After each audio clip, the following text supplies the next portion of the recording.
Let's get a little weird. Let's get a little odd. Those sounds you like to hear. We got it going on. It's the Oddcast. It's the Oddcast. It's the Oddcast. It's the Oddcast. What's up? Hey, so we have a very special guest today. We are in the building with Stevie Ortega at his barbershop in Barrio Logan. Welcome back to the Oddcast podcast, where we talk to people who are turning their passion into paychecks. How you doing today, Stevie? I'm pretty good. It's a pleasure to have you on. I appreciate you coming through to Barrio Logan. Yeah. It's great to be here. So, this is a great shop, as you guys could see. Wonderful artwork in the background. So how did this all kind of start? Oh, okay, yeah. So I started cutting hair probably 5 years ago, 2013, before barbering kind of really, I think, took off, or when it was really taking off. And yeah, man, I just did it because I was looking for a new hustle, and I was working in the service industry, and I really just wanted to try something new. I don't have anyone in my family that did hair before. Just kind of fell into it because I used to like getting haircuts to keep up with my jobs, and then yeah, just been cutting ever since. Cutting hair is it's like a passion of mine that I really care about.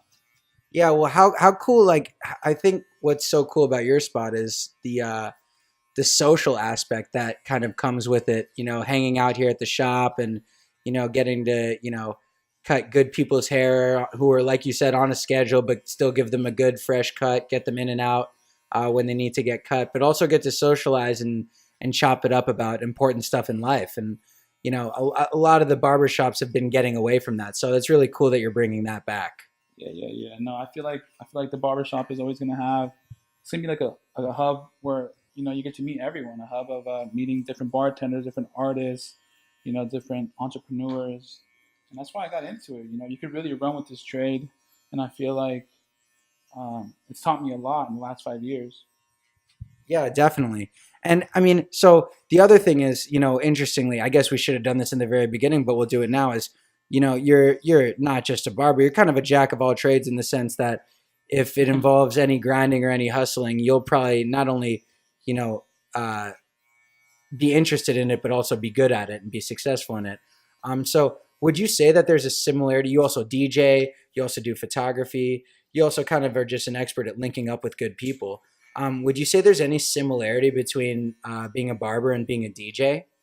I actually started taking photos back in high school, but I didn't get into it till my barber career really just started taking off. But yeah, it all kind of relates. I feel like I do everything for fun, and if cutting hair wasn't fun, I wouldn't do it. If photography wasn't fun, I wouldn't do it. I try not to think of myself as a professional photographer, but I guess now that I'm getting, these gigs and more art shows, it's becoming that. But I feel like I'm still trying to stick to the roots of making everything fun. And yeah, they all kind of line up together, especially the DJ stuff. The DJ stuff is really taking off right now, and it's pretty fun. Yeah. Well, and I feel like ultimately, being a DJ, being a photographer, being a barber, they kind of all do involve people, and you definitely seem to be a people person. Yeah. No, the reason why I got into DJing was because I'm born and raised in San Diego, and there wasn't a time that I couldn't. There was a time where I was going out to all these cool bars, and I wasn't able to hear the music that I wanted to hear. I feel like now San Diego is pretty close to blowing up and getting busier, as we should. And there's places you could go to we could hear good music, but for the longest, you cannot find good music out here. Oh shit, I'm cutting hair right now, guys. My bad. But yeah, as in Latin music, rap music. There was just people just playing pretty much radio music for the longest. That's why I became a DJ, just because I wanted to break the rules and play all the stuff that I was listening to from SoundCloud, or from if I heard it through a client through the barbershop or whatever, whatever it was. Yeah. And I mean, also just kind of seeing the room light up when you play a unique and good song that no one ever heard before, Exactly. That must be pretty cool. Yeah, exactly. When I started DJing, I was DJing at El Dorado's happy hour or at my friend's hotel. So I was playing jazz, jazz music, happy hour music, the Clash, the Strokes, everything. It's all over. But now it's just more just like people just want to get down and wild. So you got to play all the Latino stuff. But I like to play it all. Yeah, that's dope. So I mean, yeah, I guess knowing your clientele is important, but also keeping it fresh and unique is super important too. And so, one of the things that you did recently, obviously, was that link up with Jägermeister. You know, that's kind of like another aspect other than DJing. Hey, other than DJing, running the barber shop and doing the photography, you're kind of an expert at like linking up with brands and just kind of like increasing brand awareness for not only you but other brands. How did that whole Jägermeister thing pan out, and what was that all about? Yeah, shout out to Jägermeister. The Jägermeister team is all love for Jägermeister. I love Jägermeister. They've been helping me out a lot. I pretty much started working with them when I started doing the happy hour DJ sets. They would come through and they actually hosted my first DJ set at El Dorado, and we took over the bar menu. And I pretty much came up with the drink names and came up with some cocktails for Jägermeister, and that was one of the first events I ever did with them. And after that, I just never stopped. Just kept doing stuff with them and asking them for favors, and man, they pretty much became like family now. That's pretty awesome. So there's a good like San Diego Jägermeister team. Oh yeah. Shout out to Chris. He's my homie. He works for Jägermeister. Chris, we all love you. He's been helping me out for like 2-3 years. Helping me out this year as well. We just did an event on 420 actually for Chicano Park Day at this new pizza shop called Donation down the street in Chicano Park, and actually landed myself a new gig there. That's awesome. So yeah, like a lot of what you do is really like some cool synergy stuff, where it's like you win, I win, we all win. Exactly. That's what it's all about. Yeah. And like building, I mean, not even necessarily just having a team, just being nice to everyone and just treating everyone like they're your team is kind of really cool. Yeah, it's pretty much. Jägermeister just likes to like see what I'm working on, and if they think it's cool, they're gonna jump on it. Which I'm open to that right now. I mean, I think they help me out a lot, and it's gonna pay off in the long run. To tell you the truth. Oh yeah, well I mean, even in here, you see the beautiful Jägermeister artwork, and that was done by one of your buddies who just had an art show. Who was that again? Oh yeah, my buddy Sergio Hernandez. Splurgio, he has his own tattoo shop called Pop's Tattoo. Yep. He came in here for the first pop-up we did with the Jägermeister with it was the free tattoos and some cocktails, and I had him spray paint some of the ideas that I came up with on the wall, and it came out really nice. Yeah, absolutely. Big shout out to Splurgio. Hope to get him on the podcast soon. But I think it's really cool how we were talking about bringing back the old school barbershop vibe, which we've seen go fairly corporate in recent years, about going to a barbershop and not necessarily wanting the same barber to cut your hair every time, just being okay with it not being the same barber. And what's so interesting about that is then you lose the conversation, then you lose the, hey, how you doing, Stevie?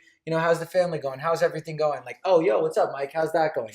I mean, I feel like that's important to you here at the barbershop. Would you say so? Yeah. I try to keep my shop. I try to run it really old school, man. I feel like people actually almost consider me like a therapist. Like, yeah, I give really good haircuts and stuff, but I feel like they're more intrigued with like my conversation or what I'm doing, or it's just like a place people come and relax, and I think that's what I try to always promote.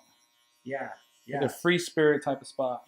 Yeah, absolutely. I mean, that's what's really awesome. I mean, this is, it's more than a barbershop. It's a creative hub. It's a safe place for people to come and just like kick ideas around and just, figure out, what's next in their process, and also get a dope haircut at the same time. So, Yeah. It's a win-win situation.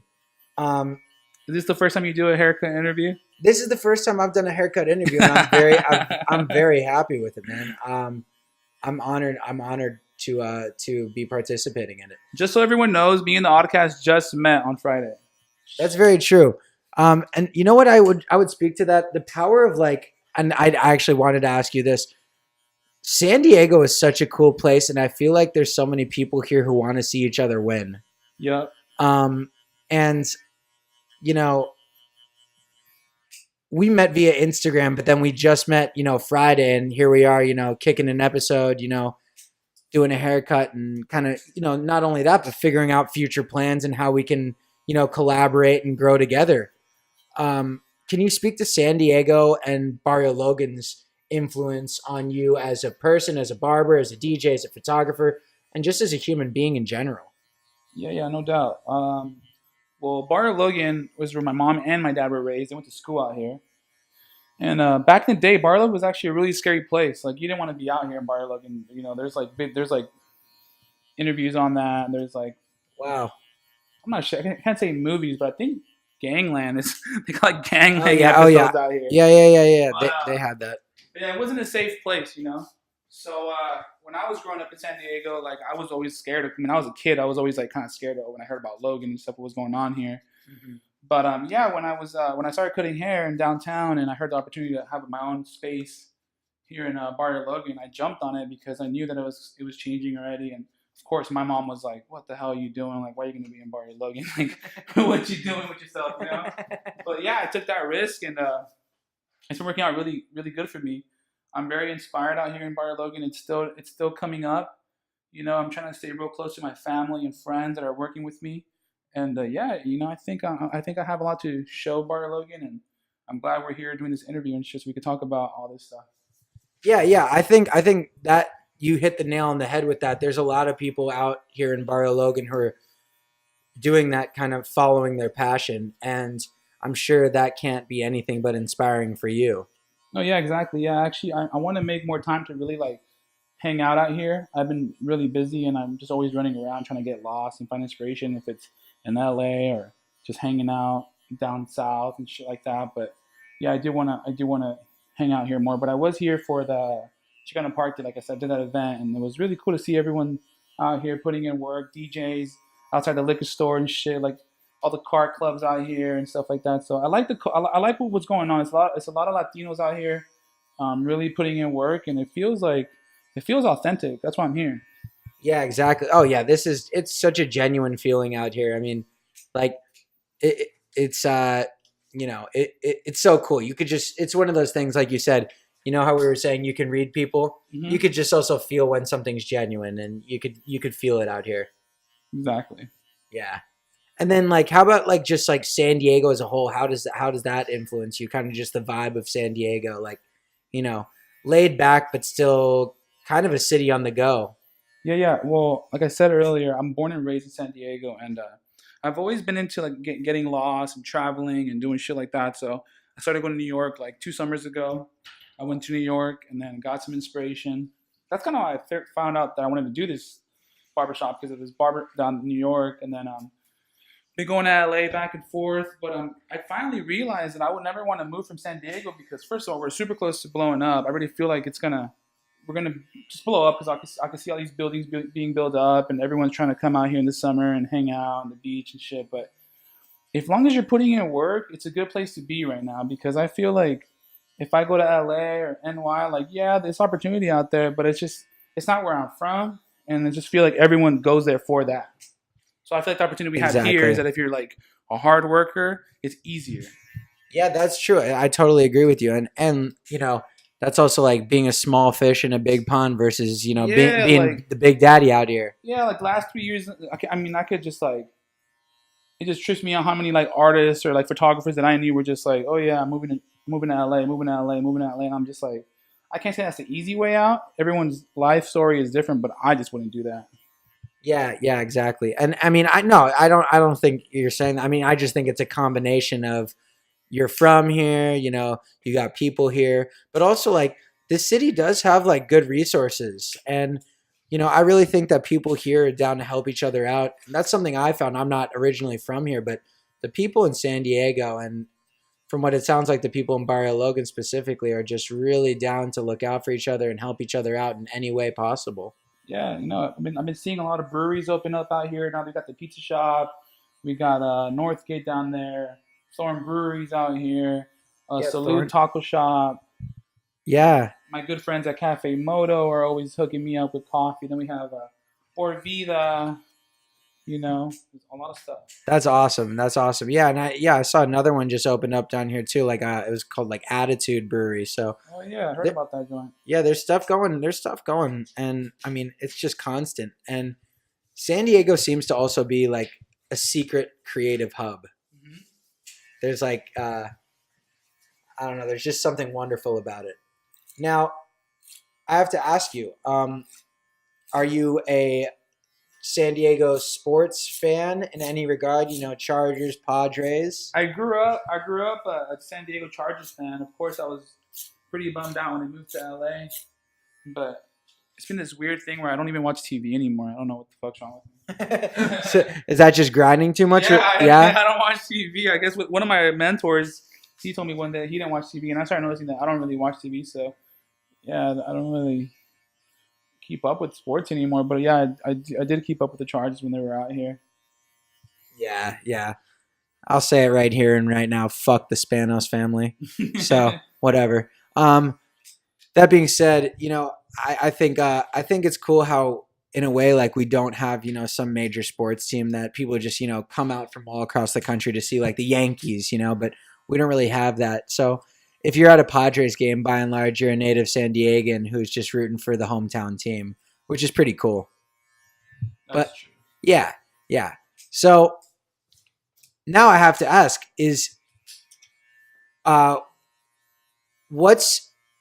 were some of the cocktails that you came up? I know we're kind of jumping here, but you said that you designed some of the cocktails for Jägermeister. I'm intrigued into what are some of the combos that you threw together and like why you did it in terms of balancing with the alcohol. Yeah. Well, the cool thing with that is that Jägermeister likes to come up. I mean, they're the ones that come up with the idea of taking over the menu when they help me out. Uh-huh. So we usually like hire on like almost like a guest bartender, and they do the drinks because I don't bartend. Yeah, but I have a menu right here that I can read to you guys. Yeah, dude, definitely. Yeah, it's awesome. The things sound freaking delicious. Let's do it. So like on 420, we did this event. Stevie's Barbershop Takeover at Donations, Chicano Park Anniversary, unofficial party, special guest bartender, Preston Andrews. My bad. The first drink we did was called Maestro por Vida. So that was Jägermeister plus a cold brew, topped with horchata or lemonade. So that one was like one of my favorites, just because I was actually really fucking tired, and that cold brew really woke me up. And Jägermeister and cold brew goes really good together. Really? Yeah, I could see that. That's a flyer one. And then another one that was pretty dope was Pancho Palomita. I actually messed up on it was supposed to be called Pancho Paloma, but I changed it up to Pancho Palomita, so that was like my creation, which I think kind of like goes. Yeah. Pancho Palomita. But that's Jägermeister plus lemon, Jarritos grapefruit, and that one was really good. I actually really liked that one too. And the other one was just a beer and a shot of Jägermeister. Wow. Super okay. simple. Yes. That was the last one we did. The last takeover we did. It was pretty chill. You got me a gig, so that was tight. Yeah. Well, I mean, like you said, dude, like we've been saying, the synergy is real, and you know, I think just being positive and being nice and being open to ideas, but also being thoughtful and open-minded really helps out grow any brand.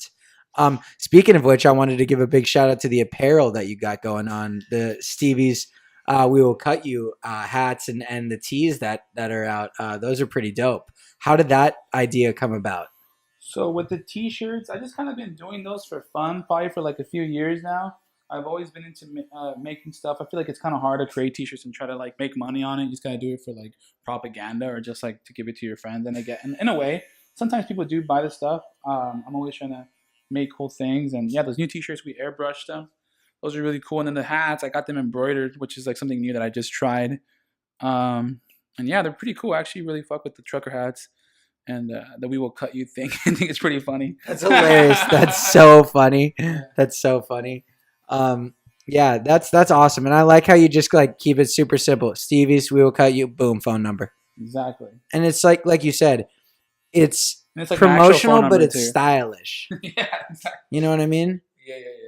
So that's awesome. And like you said, it's his actual phone number. So you want to talk to Stevie Versace? You want to talk to Stevie Spielberg? Yeah, that's what you got to do. Get the "We Will Cut You" hat right now, and you'll get the personal phone number. So has it always been kind of an aspiration of yours to kind of not follow the trend and kind of do the whole 9 to 5 thing? You know what? Speaking on that, I think it always has. I mean, I grew up skateboarding in Imperial Beach, and I feel like skateboarding was always like frowned upon. Like you can never skate in schools or skate on the street or some fancy beach or something like that. So I was always kind of breaking rules growing up, and I never really wanted to go to college. I mean, I kind of now want to go back to school for like, film or photography and stuff like that. But I found a way to learn all this stuff just by doing it myself.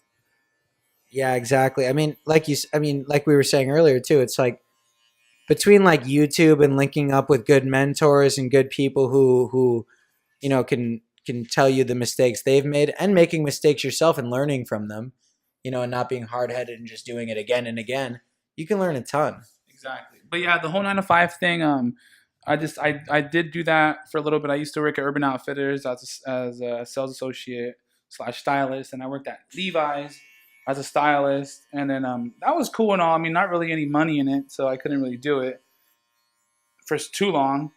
And then when I got the job as a server, and I started seeing money come in, I had to cut my hair. The guy was like, "Yo, you gotta get a fresh haircut if you're gonna be a server."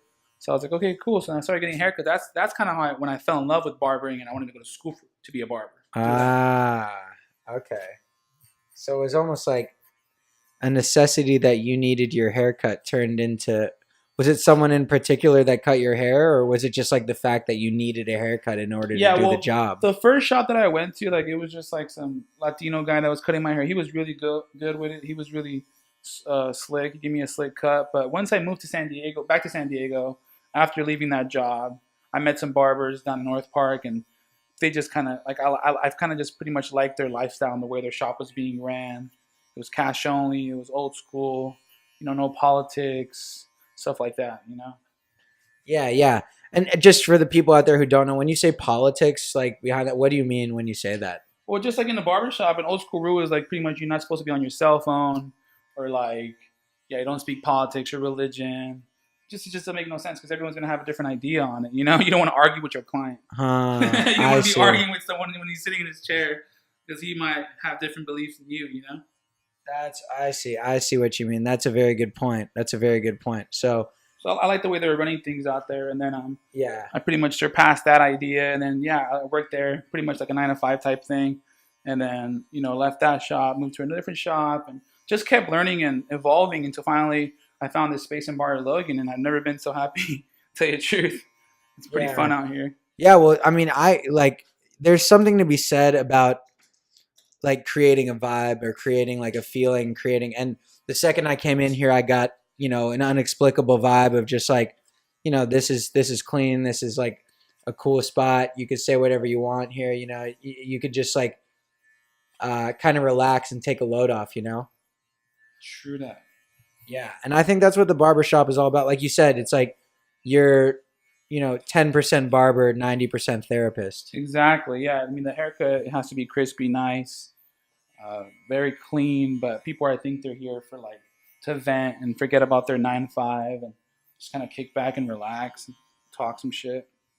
Yeah, exactly. And like, again, no disrespect to supercuts or anything like that. It's just like, you're not going to get that same kind of, they're trying to get you in and out of that chair ASAP, like the 15-minute cut is their forte right there. I feel like, Exactly. And, that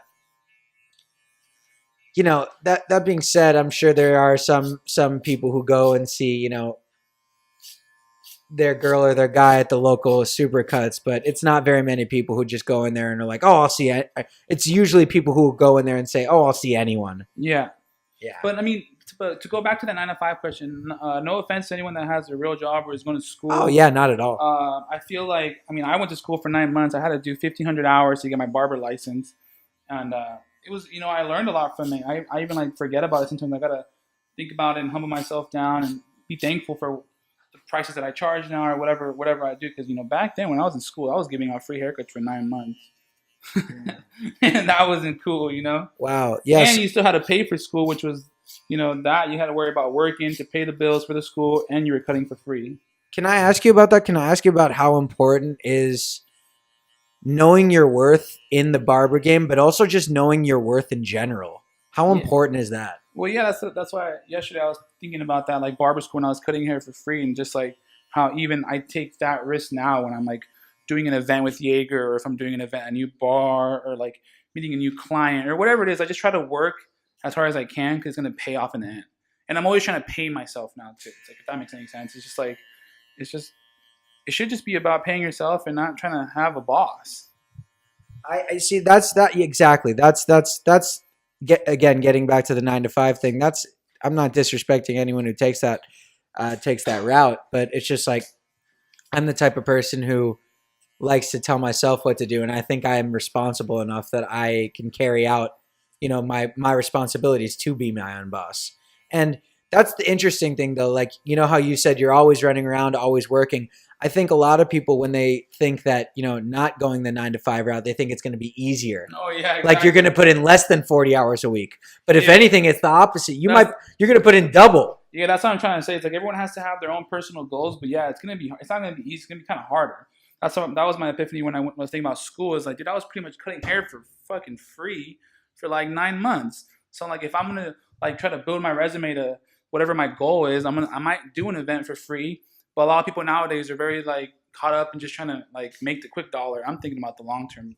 That's exactly how I feel. I mean, in regards to not only podcasting but just videography work, I mean, I think that when you're chasing your passion, your dreams, the pursuit, yes, obviously you need to feed yourself, and if you have a family, feed your family, and keep feeding your passion because it's a constant investment. However, if you're just going after the dollars, people are going to see that, and they're going to see that it's disingenuous, and they're not going to like that, and they're not going to want to get behind you. It's going to be a big grind, not to say yes to some big dollar things that you think wouldn't be good for your brand. But like you said, it's a risk that I think we're going to have to take in order to build this for the long term, whether it's doing a free event or shooting a video on spec for someone, or just getting together and doing a podcast when, both of us right now could have been out there, earning, whatever dollar for doing whatever. But we're here creating some synergy, and, that's going to move forward and create opportunities for both of us. Exactly. Yeah. It just goes back to like remembering like catching the trolley at 8 a.m. from Imperial Beach and going to school to cut hair for free and working at Urban Outfitters and not having no money and like really struggling. I think that's why I just don't stop working, because it just comes naturally now. Yeah. I mean, well, I would say this also too. You seem like a bit like me, where if your mind is idle, like if you're not working, you almost will go crazy in a way. Exactly. Because I see you're constantly like, even if you're not working, you're like at the gym, or you're linking up with people, or you're making contacts, or you're posting about someone else doing something, or you're putting the other homie on. You know what I'm saying? Yeah, like, no, I feel it. I feel like you are 24/7, and you must not sleep too much, huh? Yeah, you know what? Like, I've been trying to work on that lately. That's why I've been going to the gym a lot harder. But yeah, my sleep schedule's all over the place. Shit, on Monday I actually woke up at 5, and I actually really liked waking up early. I got so much stuff done, because I usually be waking up like at 12 or some shit, like late. But yeah, this Monday I woke up early. Yeah, dude, I'm not a sleeper. I never have been, so I get kind of lucky in that regard. I can run off 4 hours.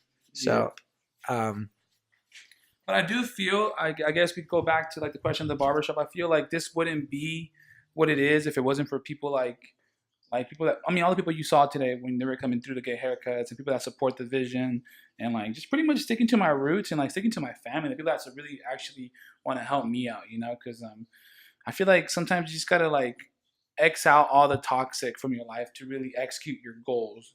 And if you do that, I think you should be fine. I totally agree with that. That's a very true statement. But you know what's funny is, and I think you would agree with this too, it's easier said than done. Exactly. Yeah, right? That's true. And it's sometimes even, like we said, we're both fairly good at recognizing, negative or toxic, but it still can be hard to remove yourself because, you know, whether it's a friend or a significant other, family, you know, you want to think work, that person can change, or you know, work will get better, or the situation will get better. But sometimes it's down to you to be like, you know, fuck this, I'm better than this. Yeah, and that shit is harder to say. He said that's harder said than done. Like for me, one thing that I could say on this interview as of right now, Wednesday, the 1st, is like I just had to cut off all the I can't even say negative, more just like all the toxic stuff from my life. Like, man, I had to cut that off because it just wasn't good. It wasn't pretty, you know. And now it's just like I feel like I'm on some vibe where I'm working harder. I'm working, like you said, I'm working out more and just focusing on myself. And I feel like the right people are gonna fall into place, and I just gotta stick close to my family.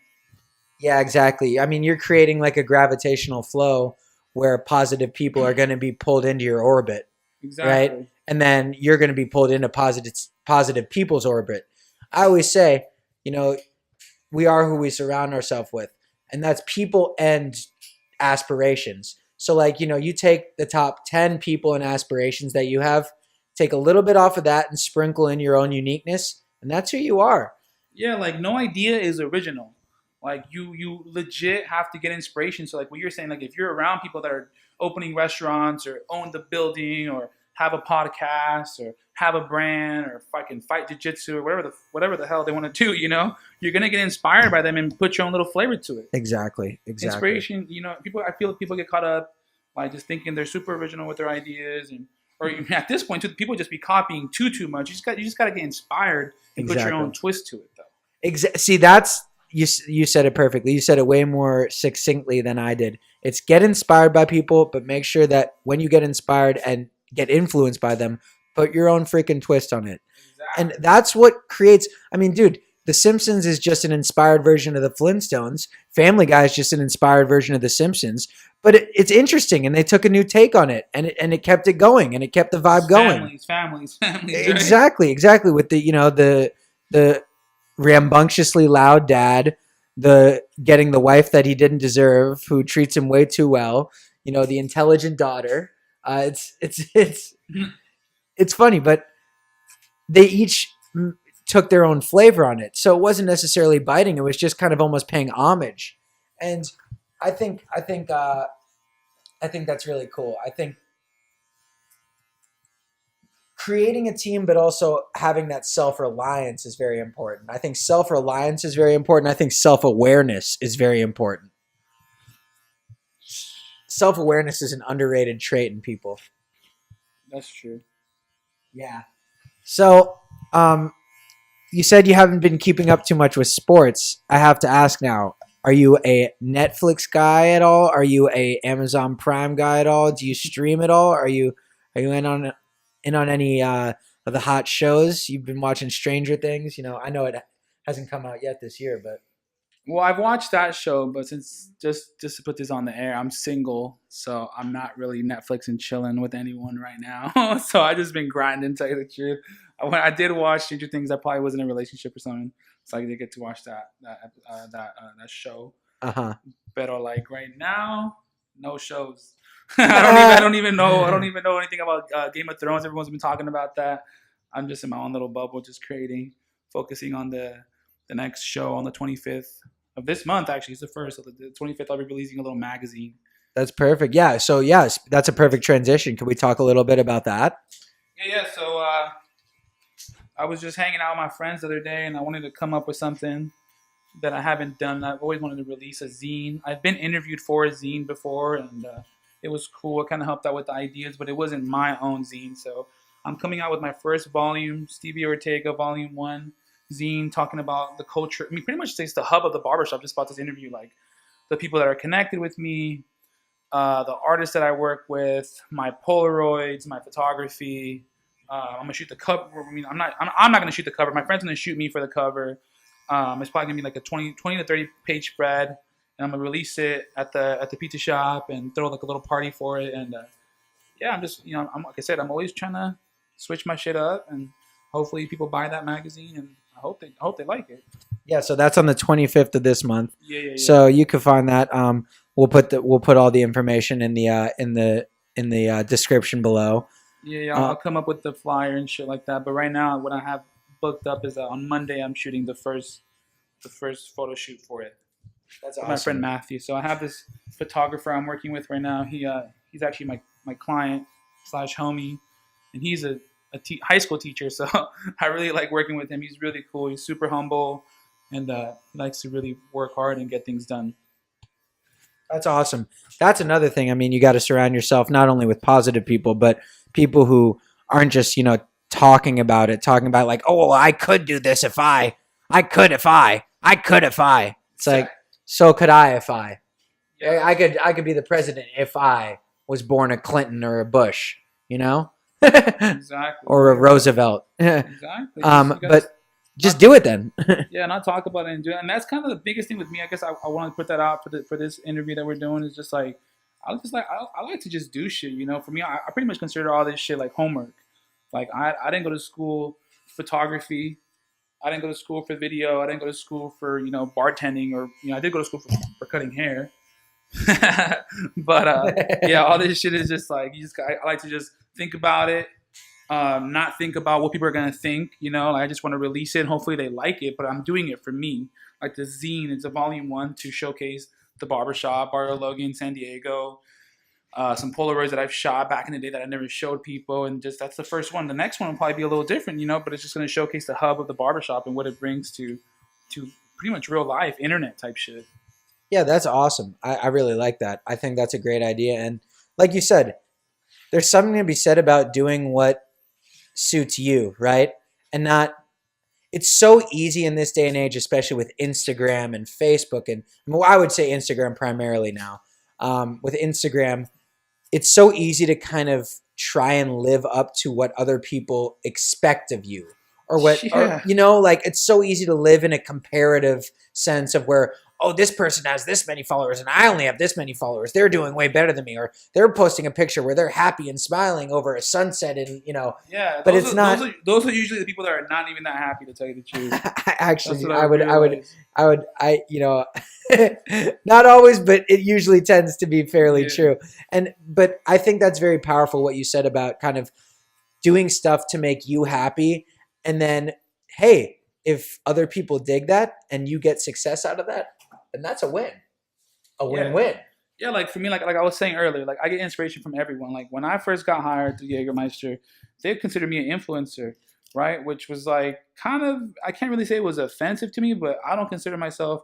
I mean, I do influence people to become, I've influenced people to become barbers or to pick up a camera and shit like that, but I'm not living my life to be influential every fucking day. Like I'm not trying to be like a cornball, like saying I'm perfect. Like I make a lot of mistakes, Yeah. So yeah. I kind of consider myself more of an artist, like for Jägermeister, and I've proven that by taking over events and showcasing photography, showcasing a new bar menu for a restaurant. It's like I'm really doing shit that's outside the box. Yeah, that not your average like model influencer is doing on the internet. One thing I seem to like that keeps coming up with the things that you do that I find really interesting is you have this innate ability to link people up. Yeah. And link up with people. Like you have a little DJ Khaled in you. Exactly. Yeah. No, it's kind of like, it's kind of even with the ideas. I'm just learning how to fucking focus on my own shit, because a lot of my ideas being used for like barbershops and TJ in hotels, or if it's like someone's new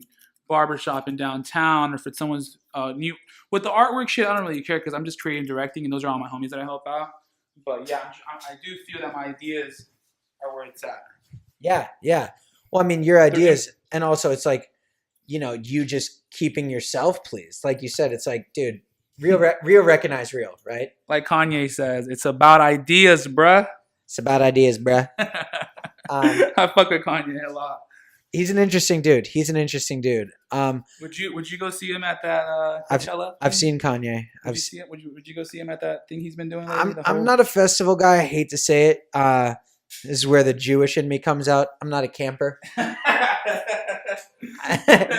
My camping is staying at the Four Seasons in Coachella and driving in an Uber every day to see a concert, and then going back and I'm actually supposed to go camping in the summer this year in Mexico. I'm actually really excited to get away. That would be dope. Hopefully I would go camping service so I could stay off of the internet. That would be dope. See, I would go camping for that, but I feel like camping these days, like Coachella, it's all about having service, and it's all about taking all these pictures, and like, Exactly. I was at Coachella this year, and it's like people are just doing it to check it off That's of their what I'm list. saying. Yeah, that's the right? reason. Like, That's the reason why I haven't gone. But I do feel like if you're from Cali, like it'd be kind of cool to go out there and just party and shit. But I might try to go next year on some corny shit. But I've never been. dude, I mean, But- it'd be dope to get like a cool crew together. Yeah, that's what I'm saying. I almost sometimes feel like it's a fear of missing out, like a FOMO type of thing. Like, if Yeah. I didn't go, I missed it. Like, Yeah, exactly. But yeah, I'm gonna go to this place called Las Cañadas with one of my best friends. She invited me with her family, so I'm excited. Hopefully, they got no service. Like I said, I could get away and get real Mexican out there. That's Eat some dope. tacos. Grill some carne. Exactly, and fucking just get away. I haven't gone camping since I've been like in elementary school or something like that. But I do want to try it out. Yeah, that's dope. That's dope. I mean, that's super dope. I really enjoy Mexico a lot. You know, in San Diego, you don't hear this as much, but it was funny when I was in college. Like, they would send out this email every year before spring break, like, if you are going to Mexico, be careful, this, that, and the third. It's like, dude, don't act like an idiot. You're usually, I mean, Yeah, no, that's true. Yeah, people. Yeah, even when I was growing up, like I grew up in San Isidro, which is like right next to the border. Yeah. And my mom never really let me go to Mexico. The same thing, but my first language is Spanish, and I just really wasn't like allowed to really go out there, to tell you the truth. But now that I'm like, of course, past 18, I go out there and stuff, and it's really safe. They actually have a lot of good food.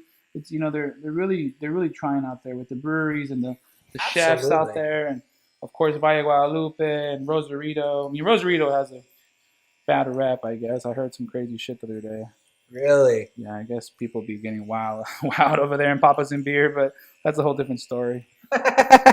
Different story for a different podcast. Yeah, they be doing like some weird stuff. I don't know what's going on out there, but when I try to go to Mexico, I just try to go out there and eat some good food and just mellow out, you know. Yeah. I mean, it's such a. I love the vibe and the culture out there. It's such a nice, relaxed, chill culture if you get to like the right spot, and it's so nice to just like get some good food, have a beer, you know, and just enjoy, like, kind of just like you said, just chilling out. Yeah. I mean, I usually go out there and kind of check out the bars and stuff. It kind of reminds me of New York. Not gonna lie, I haven't really been able to go because I don't have a passport. That's how much of a hippie I am. I don't have a passport yet, guys. No, that's so. In what sense? You said it reminds you of New York. Yeah. What do you mean by that? Just everyone's hustling. People are like juggling stuff in the border. They're selling gum, chicles. They're selling tacos for a few bucks. The beers are like $2. Everyone's just about the hustle and bustle, and the prices are lower. I mean, I can't compare like that to New York. Prices are high in New York. But yeah, to be real with you, like, I'm not even trying to talk shit. It's more just like, it's smelly, it's dirty, it's grimy, it's just busy. Yeah. It's beautiful in the way that I like street culture. You know what I mean? It's like, it's real. It's real. Yeah, like if you've been to Tijuana, or you're from San Diego, or if you're not, just know that the people don't stop at stop signs in Tijuana. Like, they just briefly just like pause a little bit. So the driving over there is crazy. But that's like a metaphor for Tijuana as like a whole. Yeah, that people don't stop at stop signs. Yeah, like you can start driving at like 16 out there. You can start drinking at 18. So it's just, it's wild. Yeah, that's badass. I love it. I love it, to tell you the truth. Yeah. And like you said, wonderful food, so you can't go wrong with that. Exactly. Yeah. So where's some of the spots in Barrio Logan that are your favorite spots for food? Just to give some shout outs, you know? Okay. Let's see. So I gotta put you on the spot there. No, because I like to eat, man. I be working out, but I mean, that's the reason I'm so big. I be fucking eating all the time. I just gotta work out fucking harder. Yep. But for tacos, there's a spot down National called El Paisa. El Paisa has like $2 tacos for Taco Tuesday. They give you this big old like chips and salt, probably like 10 salsas and jalapenos for free when you just walk in when you order some shit. So I love to go there. I try to stay away from there right now because summer's coming up and shit. But that spot's dope. And then we got I've been hanging out in National City a lot, which is like 5 minutes away from Barrio Logan. So I've been going to this place called Pokey, etc. because I've been on the Pokey tip. But back to Barrio Logan, we have Donation, that new pizza shop. My homeboy, my homie's running it, and he's really like into making that pizza fucking amazing. Like it's like Pizza Hut with New York type style. Like it's thick but long, and it's just hard. It's hard to explain. Like it's just really good. It's like in a sense, it almost reminds me of like a Mexican quesadilla the way he's making it and shit. So I really like that spot. Dang, that sounds Yeah. amazing. Yeah, so they're killing it, and I'm not even trying to hype them up because I'm working there. But when I'm there and I tried the wings, the salad, the pizza, I was really impressed. That place is dope. And then, of course, we have Cuatro Milpas. That's a little old school Barrio Logan spot. It always has a huge line, though. We have Salud. Salud Taco Shop is, like, hands down, like, always busy. So that shit's for sure going to be bomb. And then we got this new spot owned by the guys from Por Vida. It's called El Carrito. They have some pretty bomb burritos there and chilaquiles. So those are like the more hype spots. I was trying to showcase my little gems, and then those other ones are just go on Yelp and you'll find those. But the ones I said at first are just like little spots, That's right? cool. And actually, there's That's one more cool. spot. There's this one more spot that I go to. It's called El Golosito. That place is like super rare. Like it's like a house when you walk in. You're like, what the fuck? Like they'll tell you to go to the back. So they have the back area where you sit down. Yeah. And you can bring your own beer. What? Yeah, and it's only seafood, but they don't sell tacos. So it's like fresh seafood where it's like a cocktail, like a shrimp cocktail, or like a shrimp ceviche, or like a they call it like aguachile. Aguachile. There you go. Aguachiles. But that shit's spicy there. They're known for that. The oysters. They have like. Do they do like octopus ever? Like they got ceviche, so, like... yeah. So I think on the tostada it's called like the tostada loca, which has everything on it.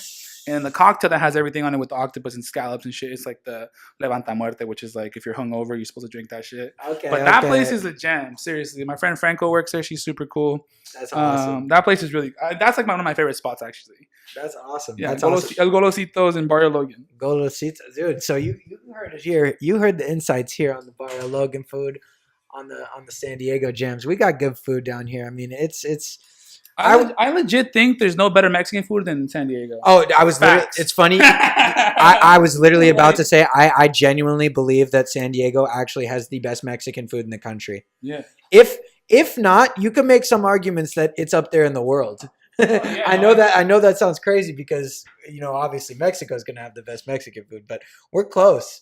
We're close. We have some absolute heat, and there's been so much stuff that's been inspired in San Diego. Whether it's like the rolled tacos, the California burritos, it's yeah, the California burrito. I mean, you can't really find that shit anywhere. Exactly. You go to LA, they don't even have that yet. I don't think they do, unless you guys know of it, because I'll be going out there and I can never find that shit. It either has something weird in it that we don't have, or it's always a little odd. So how I feel is. In regards to San Diego food, I think we're underrated. One of the cool things is too about San Diego is I think we're underrated in terms of being a cultural hub. There are so many cool like cultural spots down here. Whether it's in Barrio Logan, the Hispanic culture, or in Convoy we have a huge Asian culture, and the culture reflects it, the nightlife reflects it, the food reflects it, and also just like the quality of food is just there always. Like there's good food and good culture in San Diego just about everywhere you go. Yeah. Yeah. True facts. Yeah.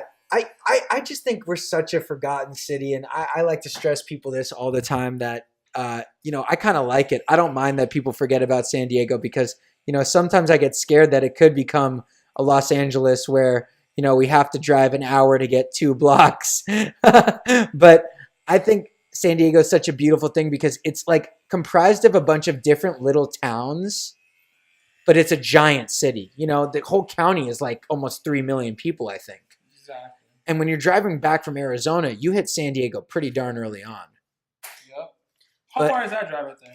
So if you're going to like Tucson, Arizona, or Phoenix, Arizona, from here, it's about 6 hours. So it's like kind of the same drive as Vegas, basically. But, what you do is you're driving north for a while, and then you go east. For sure. Yeah. Getting live on the IG. Dude, is that the cage fighter from... That's not from Street Fighter, is it? The girl out there? Yeah. No. So that girl is just we were just, like I said, we were doing some graffiti in here. My friend, of course, he was like really good at doing that, and I just kind of based it off of this. helmet I bought off of Craigslist, or I bought it on OfferUp.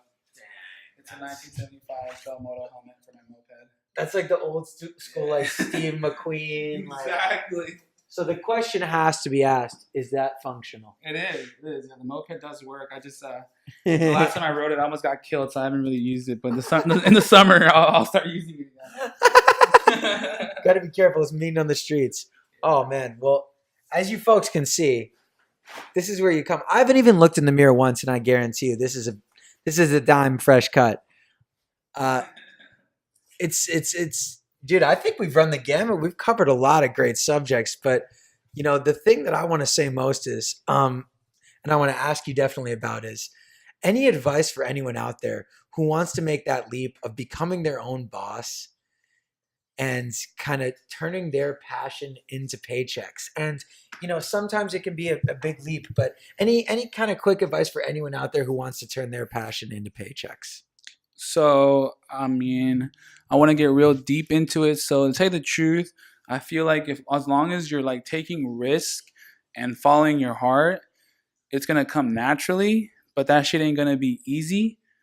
I've realized, and I also realized that whenever I fuck up or mess up, I seem to get the most inspired. And that's when you really like get the boss feel of like overcoming. That's when you getting fired or fucking up someone's hair. I don't know, whatever the fuck you want to say. Whatever you do that messes you up, if it's a job or your girlfriend or whatever, you surpass it and cut off all the toxic people. But the best way you could become your own boss is just by paying yourself and staying focused and always being innovative and creative and just like being around like people that really support you. And like, I think that was my biggest mistake, is being around the toxic people that weren't really like about me, just about themselves. So now I'm just about having a small circle and paying myself and making my ideas real life the way I want to do it. And then people that want to sponsor me like Jaeger or like these new bars that want to work with me, it's you know, I'm down with it. Yeah, it's a blessing. It's a blessing. Yeah, it's frankly. a blessing. Like, I don't think it was easy. It didn't just happen. Like I didn't just get like sponsored or get these new jobs or whatever happened, but it took a lot of work. But I think if you could like surpass your L's and never take an L and just pay yourself and not want to have a boss, then you'll get to your goals faster. I couldn't agree more. And like you said, it's like, just make stuff happen. Like, we met Friday and this is happening. Exactly. Like I hope it wasn't awkward. I mean, I was cutting his hair. We were talking a lot of shit. And I feel like, I mean, it's kind of cool. Like I literally just met this dude on Friday and we're here now, and it's been really cool. Yeah. Well, honestly, so the last thing I want to give you the opportunity, of course, to tell everyone where they can find you. Got it. Give any shout outs that you want. And then again, just take them through. I know it's the May 25th. You got the thing coming up, but anything that you got in the works. So this is your time. The floor is yours. Let everyone know where to find you and what the heck is going on. There's a camera over here too. Tell you the truth, I'm just trying to always, I'm trying to just release a lot of new work this summer, focusing on myself. The barbershop, it's a private barbershop. You can hit me up through Instagram at Stevie Ortega EE. We'll put that on in the link below. Oh yeah, yeah, we'll put that. And then, just do all the stuff that I'm doing here in San Diego. Feel free to ask me questions and shit. Like, just hit me up for haircuts. I'm always here cutting hair, and I'll talk about the new stuff. The new stuff that I'm working on always comes to me. As of right now, I'm just working on the little magazine, and I hope it's something that I could keep doing. I'm calling it Volume 1, so I could just keep, doing it just like how you're doing. Like, just keep making them. But as of right now, that's the only thing I got going on. And then just got the new pizza shop gig DJing there, and then I'll be every Friday at the Gentle Penguin. Shout out to the Gentle Penguin. I love my team there. Juliet, Gino, Jay, my security there, fucking all the bartenders. That place is sick because I opened it up, and we're so busy now, and it's going to be even get busier in the summer. So if you're in Chula Vista, the Gentle Penguin, I'll be there every Friday. Awesome and drinks. I want to say, awesome I want to say I love my mom, and that's it. I love my mama. And shout out to everyone. I appreciate everyone for tuning in to another episode of the ODDCAST, where we talk about people who are turning their passion into paychecks and becoming their own boss. We had Stevie Ortega on the program, and again, you can find him at Stevie 3 E's Ortega on Instagram. We're gonna put all the links in the bio for all the stuff he has coming up. And you can find us on www.theoddcast, ODDCAST.live, LIVE, theoddcast.live. We're on YouTube, iTunes, Spotify, Stitcher, Google, and Anchor FM. And guys, again, thank you so much for your time. We appreciate you so much. Steve, you want to sign us out? Yeah, that's what's up, man. Shout out to everyone. If you guys watch this, I hope I wasn't dorky or whatever, but I just was trying to just do it all off top. I didn't practice anything. I just said some stuff, and I'm thankful for you for doing this with me. And that's what's up. Thank you very much. Hey, love, peace, and chicken grease.